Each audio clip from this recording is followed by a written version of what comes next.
ஒரு கிருபை குறித்து வாக்கு கொடுத்திருக்கிறாரு. இன்னைக்கு சொல்லுங்க, ஆண்டவரே நீர் எனக்கு வாக்கு கொடுத்தபடி உம்முடைய கிருபை என்னை தேற்றட்டும்னு சொல்லுங்க. இப்பொழுதே ஒரு மாற்றம் உங்களுடைய வாழ்க்கையில் உண்டாகி இன்றைக்கு நீங்க எதிர்பார்க்கிற காரியத்தில் அற்புதம் நடக்கும். இது உங்களுக்கு ஒரு அற்புதத்தின் நாள், அவருடைய கிருபை வெளிப்படுகிற நாள், அவர் மிகுந்த கிருபையின்படி உங்களுக்கு இரக்கம் செய்து அற்புதம் செய்கிற நாள். பிறகு எதற்கு கலங்கணும்?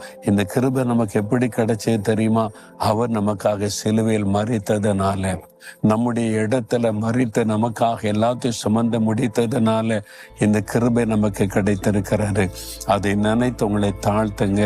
தாழ்மையுள்ளவளுக்கு கிருபை அளிப்பார். உங்களை தாழ்த்தி துதித்து ஜெபிங்க, அந்த கிருபை உங்களை தேற்றும். சொல்றீங்களா, ஆண்டவரே உங்களுடைய கிருபைக்காக ஸ்தோத்திரம், எனக்கு கொடுத்த கிருபையின் வாக்கு தத்தத்திற்காக ஸ்தோத்திரம். அந்த வாக்கு தத்தத்தை நினைத்தருளி என்னை தேற்றுவீராக. இந்த மகளை தேற்றும், இந்த மகனை தேற்றும். இந்த மகனுக்கு மகளுக்கு நீர் கொடுத்த கிருபையின் வாக்கு தத்தத்தை நினைத்தருளும். இப்பொழுது ஒரு அற்புதமுடைய வாழ்க்கையில நடக்கட்டும், ஆறுதல்கள் உண்டாகட்டும், வேதனைகள் நீங்கட்டும், ஒரு அதிசயத்தை இன்றைக்கு அவர்கள் காணட்டும். இயேசுவின் நாமத்தில் ஆமேன், ஆமேன்.